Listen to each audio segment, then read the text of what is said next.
So lights, camera, action. In this evening's Media Strategy Mafia Masterclass, we are talking about how to create your magnetic media kit. And this session follows on our Media Strategy for Visionaries session that is all about how to use your magnetic media kit to get the media opportunities that you are looking for. But as we discovered in that session, there's a whole lot more that you can actually do with your media kit, like share it with clients or share it with other people who might be interested and who just might take you a little bit more seriously because you have that media kit. So if you're landing up in this session for the first time and you haven't watched that video, it might not be a bad idea to go and take a look at it. You'll find it in the description to this video. There's a link to that. And if you're a Media Strategy Mafia member, you're going to find it in your Media Strategy Mafia folder in the session on how to create your magnetic media kit. So in that session, we went all over what exactly a media kit is and how it can give you many more opportunities. Now, the big thing you need to know about this is that your media kit is really a way to represent you, to put all the information that people need about you in one place, and especially to make sure that those people who might be writing about you, talking about you, featuring you, or quoting you are going to get their facts straight. They'll get the spelling and the pronunciation of your name right. They'll get your description right, your tagline, your website, your links. So all of, and your bio even, or your description, so that when you appear in the media, you don't have that disappointing experience where people mention you, but they make so many mistakes that it actually has no value for you. So it really is important that when you get the media kit going, that it actually does feature the most ideal information to show you off really, really well and in an excellent light. So we're going to talk about 5 things this evening. And the first one is to go and gather the most compelling elements for your media kit, because whatever you're sharing, you want to make sure that it's the best information, the best foot that you can put forward. And then the second point is to tweak your media kit template to play to your strengths. So if you're a big award winner, that is where you want to put the emphasis. You've got a great social media following, that's where you put the emphasis. But what if you're just starting out and you don't have all those things yet? Well, the things that you have done that can be of value can be the things that you really feature here. So you might, for example, want to take advantage of any testimonials that you have, or if you have qualifications and studies and certificates and experiences, those are the things you're going to highlight. So we'll be looking at those as well. And then we're also going to make sure that you can compile your magnetic media kit for optimal impact. And that means that you can have the most consistent and effective graphics, the most consistent and effective images, and all the pieces that ensure that you make the best possible impression. And then we'll also help you to share your media kit in the ways that are most convenient and memorable for your users.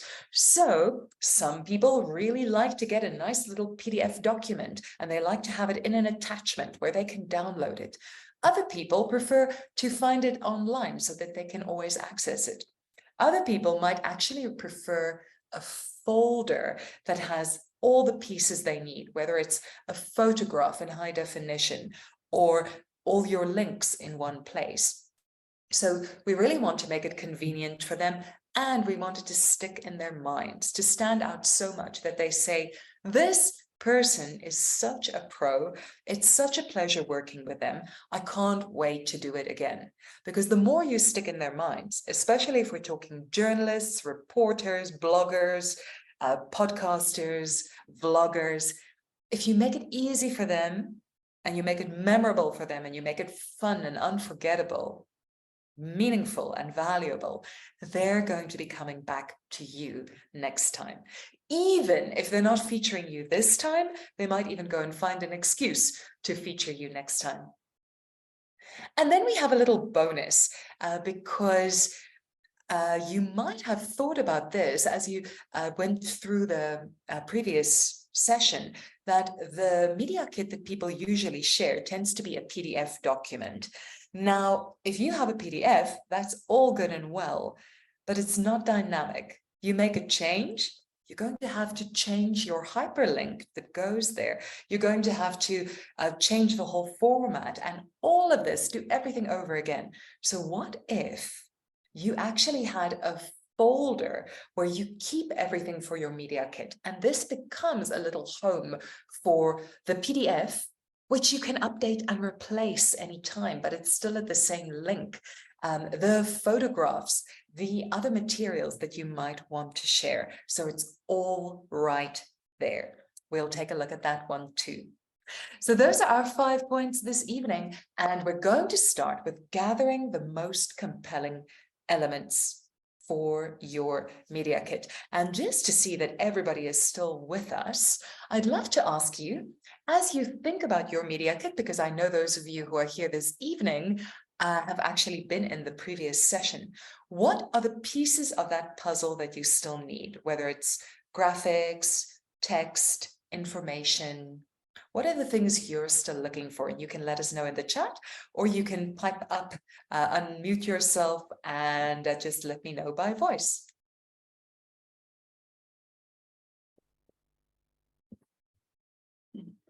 Let's see, what have we got there? I think the biggest challenge that I have is that my career has been fairly long and fairly diverse. So the struggle that I have is like distilling the information in like a condensed way and then choosing what is most relevant, because obviously I think everything is relevant. So and just because there's such diversity. So that's really just been my challenge. And because I find it very challenging, I've been avoiding it. So there's an element of procrastination. And that's a beautiful confession to make, because I think it's something that many of us can relate to. And just the upside of having this problem is that when you have a lot of experience and you've had a long career and a lot of successes in it, you have the problem of too much information to condense. Remember, there are people with the opposite problem. They may be shifting careers, or they may be starting out for the first time, and they have no evidence to give. So you're definitely at the winning side of this game, Kalnisha. Thank you very much for sharing that. And great, it's a wonderful problem to have, but it is also a challenge, and it is very easy when that stuff happens to slip into analysis paralysis. So thank you for that point, and we'll look into what some solutions for that are. Great stuff. And Kendra says, I need to work on my content that I want to share. So what exactly is it going to be? Yes, these are excellent points. So what's going to be going into your media kit, you are basically going to be needing a couple of those elements, and maybe a good place to go for this is to see where we are at with our templates. So what we have looked at, and you'll find the link to this in our materials today as well, is one of our very valuable resources. So here, Canva have got these wonderful media kits for all kinds of people from all kinds of worlds. And you have the challenge that you might want to look into different ones of these for your material. Now, yesterday, we actually looked at a couple of these templates side by side. And you can see the things that are in here might be things that you're looking for. So you're going to use the words media kit in there somewhere. That's nice and easy. You can check that one off your list. That was an easy win. Now you're also thinking about images. Now the industry that you're in is probably going to dictate the kind of feeling you want people to get from your image. If you're a fashion blogger like this example here, then of course you'll want to look all trendy and project that. But if you're trying to project a professional image, you might be going for something a little bit more straight-laced.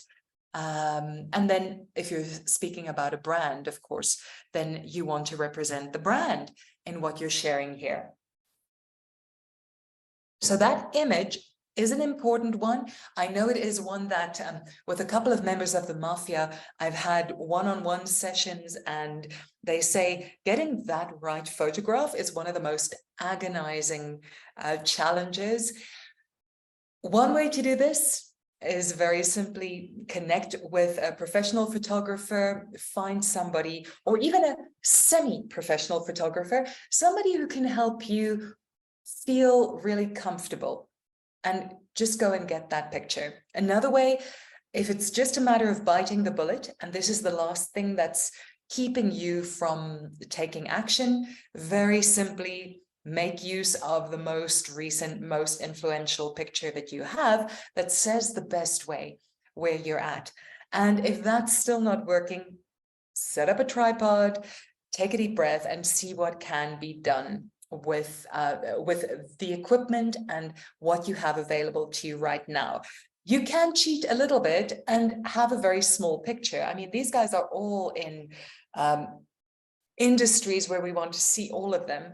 If you are very simply there as a professional, just your headshot, head and shoulders, will be absolutely fine. So that is also worth just considering. See if that might be the best solution for you.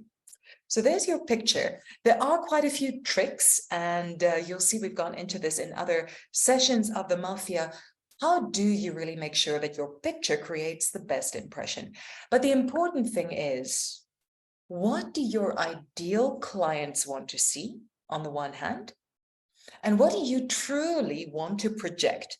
Not to fit a mold or to try and be like somebody else, but really to rather be as much of yourself as you can be in your public persona as a professional. Okay, and Kendra has asked, how important are the brand colors? Well, if you really want to be able to have that professional impression and give people a sense of consistency and memorability and really stick in their minds, your brand colors are going to be very significant. So Kendra, I know you have quite a bit of experience on Canva. And what you would do is, if you import one of your documents, I wonder if I can see here in my uploads if I have something from, right, so here is one of my logos, right? I'm just going to keep this here for a second. And as I look here for my materials, Canva's going to pop up colors that align to my brand. So instead of having their colors, I can now start looking at doing this in my brand colors. So make use of what Canva offers you. If you are using Canva, but it's a really good way to make sure that you get a much more consistent kind of look. Right, you can always take that picture away afterwards, but you see how this already has changed the look and the feel of what we have there. So really take advantage of those things. And yes, if you can, as far as possible, bring in your brand materials. So the picture is not actually, it can be a big obstacle, it can feel like a biggie, but fortunately, another quick and easy win is getting information like your contact information there. Again, if you're thinking, oh, but I still need this social site and this social site, if you've got your LinkedIn and you've got your email address, you're okay. You're okay. So don't let that trip you up. Yes, if you have a website, fantastic. If you've got other resources, wonderful.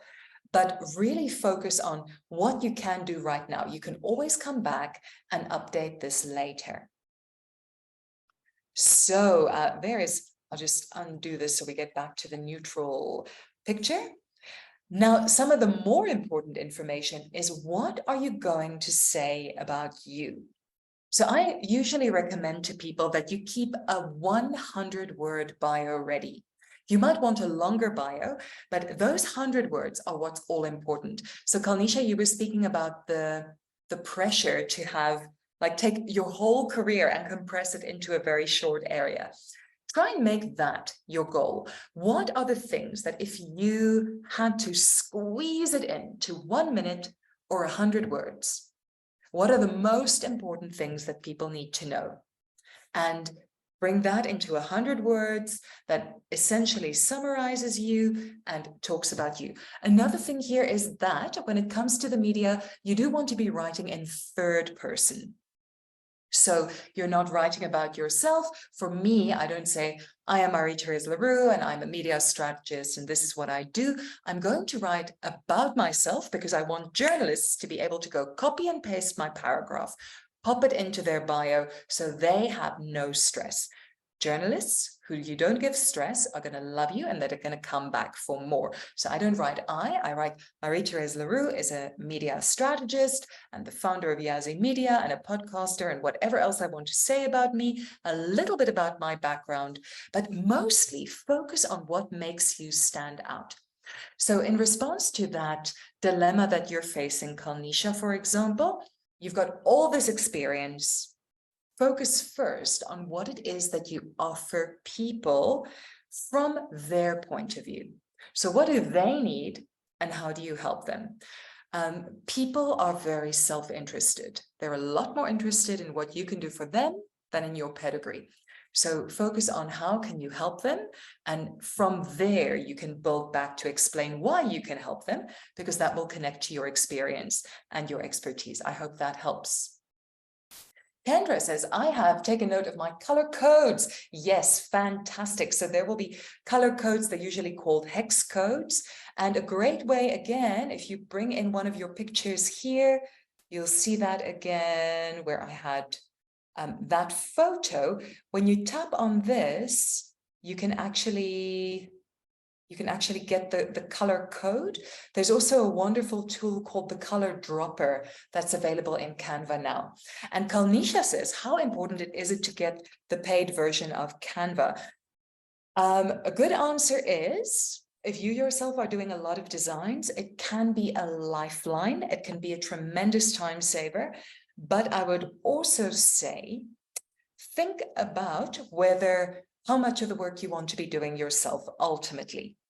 Canva definitely costs a lot less than a designer, but if you are working with a designer, Canva is a beautiful way to dovetail. And one of the things you can do is also join a team. So I have a Canva team, and these people are all using, they're members of my Canva team. I pay less to have them on board in my team than they would pay for themselves. So for you to get Canva for a month, I think is $14.99, something like that, a month.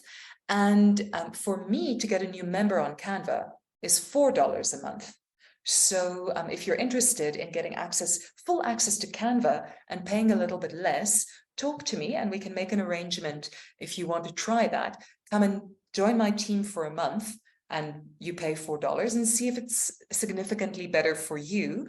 And then you can decide, is paid Canva worthwhile for you? You can stay on my team at that $4 a month, or otherwise you can then, make an informed decision about whether you want to try it for yourself.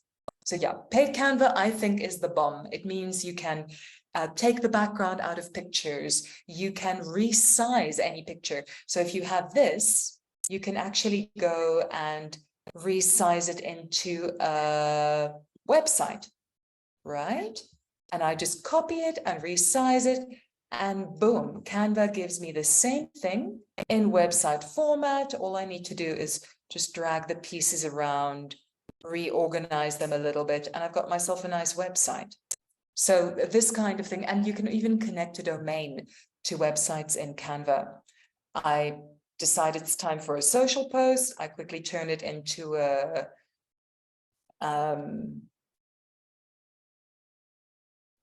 social post that's a square, copy and resize, and bada bing, bada boom.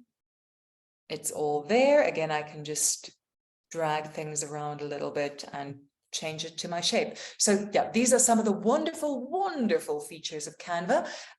They don't pay me to promote them, but I think they are incredible. Oh, so it's time maybe to show my hall of shame. So you can see how some of my past media kits look. Or hold on a second, let's come back to some of our elements.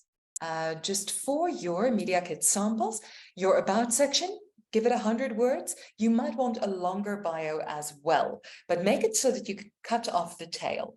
Journalists love that. If they've got a quick description and then they can cut the tail off the longer version, and they can use either, or they can get the facts out of somewhere. And now here, this Media Kit is for a fashion blogger. So these stats are very important to her. For you, maybe your qualifications are more important, or the number of clients that you've worked with, or the amount of money that you've made for people. So put in the things that are going to highlight your strengths. Maybe you have some incredible testimonials. You can put those in there because she doesn't have any of those. So you see how these elements that you put into your Media Kit can really play to your strengths. Looking at a few others, here's another fashion influencer, and this is really just a sample. You'll see it's not even real text. But here she talks about her audience. That's worthwhile. Kalnisha, you've got a significant following, so that is something that you can mention. And here she's even talking about work with me, and this is the kind of money that you get. Photographs, this kind of thing. Here's another content creator sample. Here's why it's worth working with them. But like a lot of these are very kind of Generation Z examples. You know, we might want something that somebody at a higher point in their career can offer. Things like the different services or different places where you have already appeared in the media. That's another good one for you, Kalnisha. And also, as you've spoken in different places, getting those speaker engagements. In your case, Kendra, when you go do that presentation, invite people. Something you can do is invite them for say that they can get a free consultation if they share, if they give you a recommendation on LinkedIn, and you can use that recommendation in your testimonials. So you can bring in ways that they can talk about you, and you can then add those testimonials to your Media Kit. This one is for a coffee shop, and you'll see it's a very different approach, much more of just big quality images, a description about the place, the awards, media features, and that kind of thing, and then who's involved in the team, because this is now not a personal brand, but a business brand. And this one for a startup, they look more at the socials. They talk a bit about the different people in there, their website statistics, their reach, services, and this kind of thing. So you really go and tailor your Media Kit to the things that people would be interested in hearing from you. So before I proceed, so we're going to my hall of shame in a second. In the meantime, is there anything that comes up for you? Any questions or any suggestions that you have? Or any insights you've had?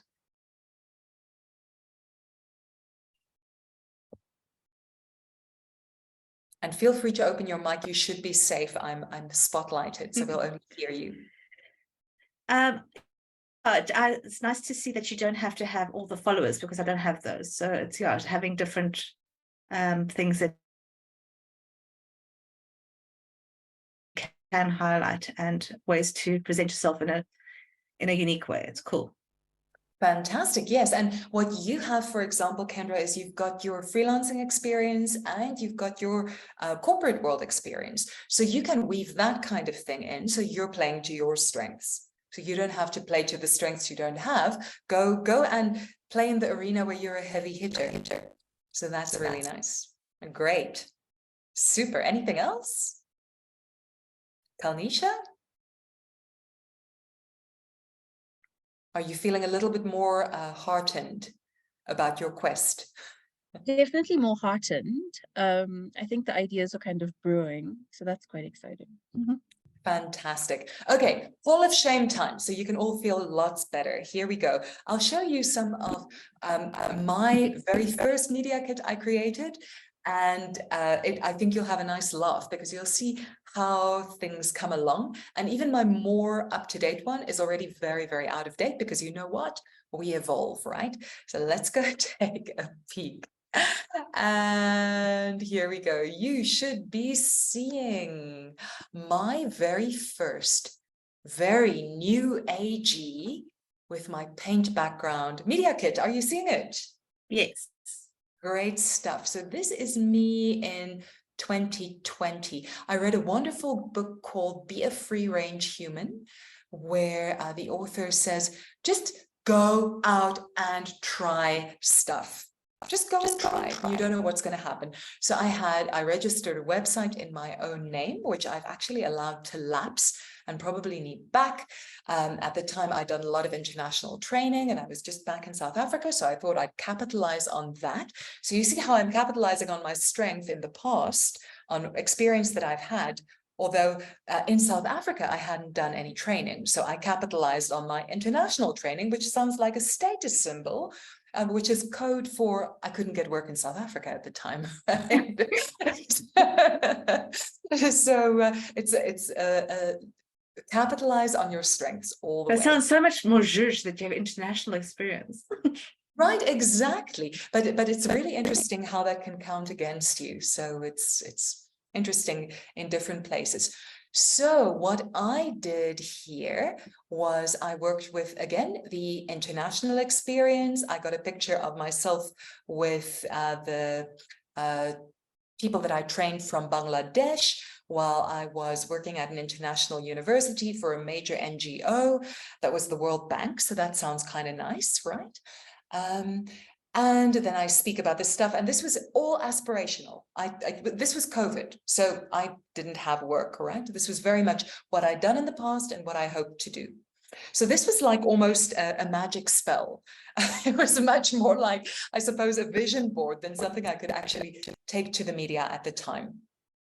And I was at the time doing a little bit of everything. So yes, I can train, I can teach, I can The law of attraction. write music, I can do voice work and all of this. Something like a law of attraction. But I had a pretty hazy picture. But I just put my little life story in the bio, and then I had my website address, and I had a bit link here, so we can go see what happens there. I think it was a Google form. Bam, and you can then book a session with me directly. I pumped out my Google form nicely to be on brand. And all you have to do is just say how you want to get in touch. And when you're done, it submits the form for you. So yes, so that's a nice way without having to invest in a whole lot of different things. I just slapped together my aspirational media kit, which is now completely out of date, but it was a very good focus getting exercise. So what I want to demonstrate to you here is, even if you do this just for you, it can be an extremely helpful exercise. So here things were taking shape a little bit more. I'd actually had a speaking gig in South Africa. So I had a photograph of that I could share. I was speaking specifically about LinkedIn at the time. And then I had by this time I had my services a little bit more streamlined. And then I was lucky enough to have had some international clients. So I approached them all and I said, can I take an extract from the feedback that you've given me, and I can then put it on here. And here I was focusing much more on Upwork. So I had my Upwork link in there as well. And then I had my new website. So this helped me a lot, and you can see how the focus sharpens over time. And the beautiful thing, once again, to do my little pitch for Canva, is that you can go duplicate this and start from scratch and keep the elements that you want and move on from those that you don't want. Yeah, at this time, my life was in chaos, so I wasn't really wanting to build a company brand or a business at all. It was really about my personal brand, which is why you don't see any Yazi Media branding here yet. And then for clients, they do different things. Here's a nice one. But your colors are on point though. The colors were beginning to evolve, yes, somewhat. They were coming along, but it was still very hazy. Now, Henriette had a wonderful designer or a graphics house in Canada design her entire look and feel, but she passed them on to me because she then had this international brand kit, which was amazing, but she needed local hands to help her. And she teaches biodanza, if you're familiar with that, and she has a course on how to help you sleep. So she basically shared this with speakers or with event organizers, and this would go into their goodie bag. So people then got a discount code on her course, and they would go to the link, and they could then get that discount code and become a member of her program or get one of her courses. So that was her look, bringing in her colors and her different beautiful logo that these people designed for her, fantastic fonts and elements. So again, she's playing to her expertise, right? She had a powerful Facebook group, so that was one of her things, and she loves to be WhatsApped. So unlike me, that keeps my number secret, Henriette loves a WhatsApp. So you play this in the way that's going to work best for you. This one is for a current client, and I've just put draft on here because this is actually his speaker kit. And then we're then going to evolve this when his book comes out next week. We're going to add the link to the book into this one, and then people can find all the information they have here.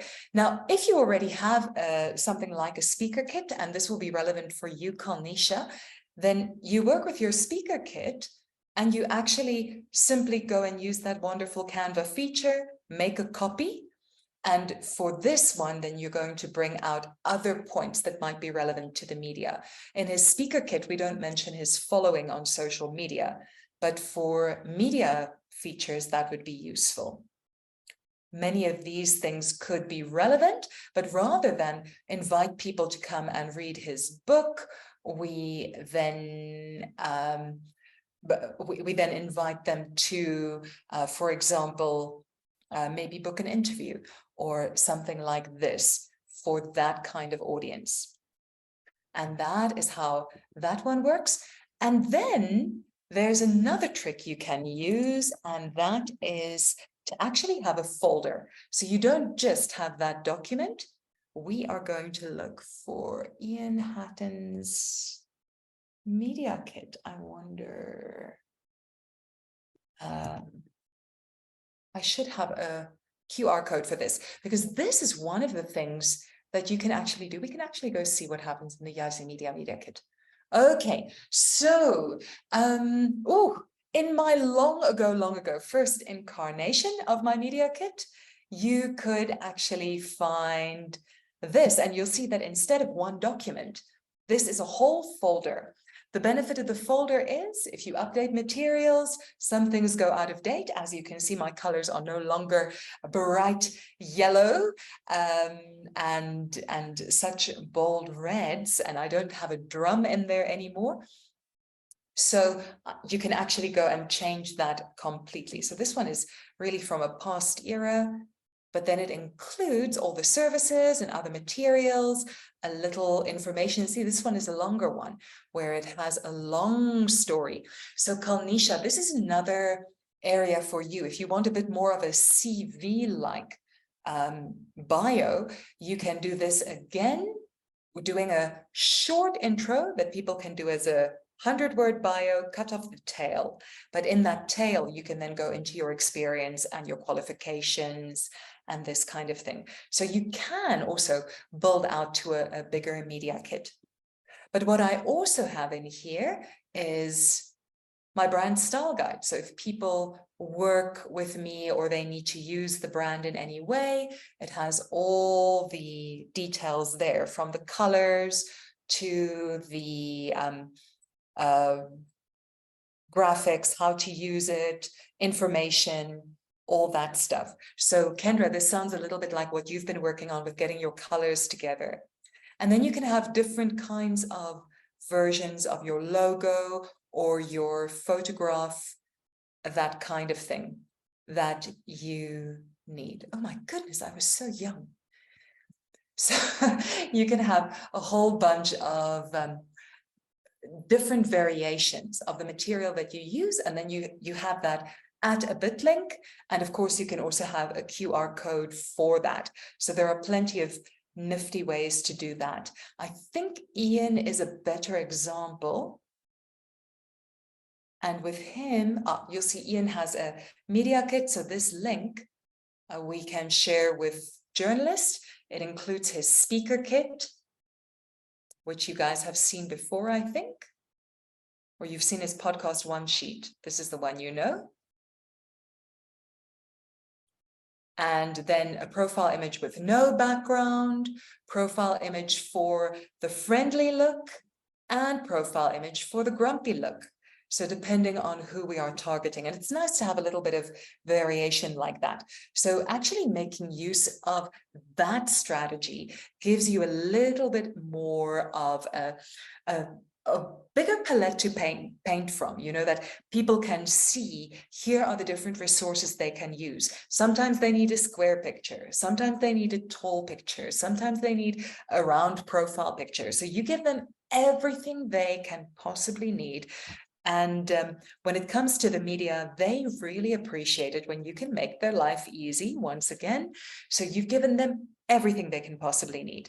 And that way you've supported them and they are more likely to support you. So let's see, we've looked at getting the most compelling elements together for your media kit. So you're going to get things like your photo, the best information about you. And if you're working from a template, just go drop those things that are not going to do you credit. And next up, really tweaking it to play to your strengths. So you emphasize the things that you do bring to the table. We've all seen those property ads, right? The ones that say, this is a wonderful modern high-rise apartment. That means you're not going to have a garden. It means you're not going to be able to maybe have plenty of space, but you're getting a lovely high-rise apartment, right? And it's modern. Whereas if they say it's a beautiful rambling house with plenty of potential, you know you're going to be fixing the house up. We don't need to emphasize the areas that we don't offer. And you don't even need to think of those as weaknesses. You really just need to think of your unique offerings. And when you focus on your unique offerings, the things you don't have become less relevant. But you do want to frame this in a way that it's going to be most welcoming to your ideal clients. But to get you to your ideal clients, you want to have the media people, whether it's a journalist or a blogger, a podcaster, a reporter, that they can see that you can offer those ideal clients who are in their audience the information that they're looking for. So that's how all that fits together. Frame yourself well and go and revel in your media kit. You know, I jokingly talk about my hall of shame, but at the same time, when I made those first media kits, it made me feel so empowered because it helped me to define what I have to offer. And if you're having any struggles with this, for those of you who've asked questions about this, if you're having any struggles, go and talk to your clients who appreciate you, go talk to your best friends who appreciate you and see you from a different angle, and go and talk to people out there who are in the community. Very often I hear from people and they're so focused on their weaknesses and their pains, but at the same time, when I look at them, I see, oh my goodness, they're so amazing. They're such experts in their fields. They have so much to offer. So really be aware that you can really grow through this whole process and go and hear what people have to say about you. You might be surprised to hear just what incredible raving fans they are of your work. Our next thing is optimal impact. So that optimal impact really goes along with aligning with a feeling that's good for you. Now, if you want to take your brand kit really, really seriously, and you want a perfect logo, and you also want to get the colors right every time and the font right every time, wonderful, more power to you.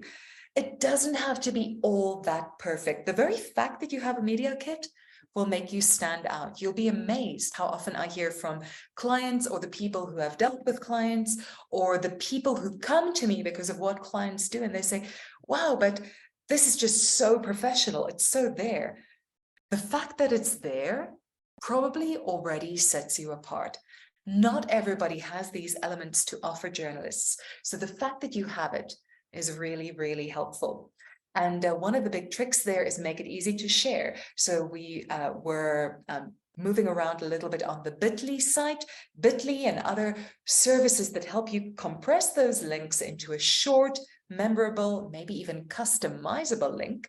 That is wonderful. If you can make a QR code, even better. My secret weapon for QR codes is called QR Monkey. And QR Code Monkey actually helps you to customize the QR code. So like the one you see here, you can choose the colors you have, you can choose the shapes you have. The one that you saw on my screen earlier is for a client. It can really be on brand. So that also stands out. It's not just the automated QR code that can be a little bit not exceptional, right? You can really make it stand out. And then that bonus is really making use of a folder to keep everything in one place, because then as you evolve your media kit, you can actually keep it in the folder. And if you are using Canva, I strongly recommend do what I did, keep your old stuff and make a new one, so that one day when you go back, you actually have a place where you can see your media kit and nobody else can. Right, that makes it a whole lot more fun. And I'm going to stop right there because we've got about 5 minutes left, and I'd love to give you a chance for any questions that you have. If you have questions that you're open to share with the public, I'll keep the recording going for a second, and you can let me know in the chat if you have some that you'd like to keep off the record in case you have any big secrets. So let's see. You're most welcome to open your mic or pop in the chat. Kendra says nothing for now. What about you, Kalnisha? No, nothing from me either. I think I might have questions as all these thoughts brew, but nothing at this stage. Okay, absolutely brilliant.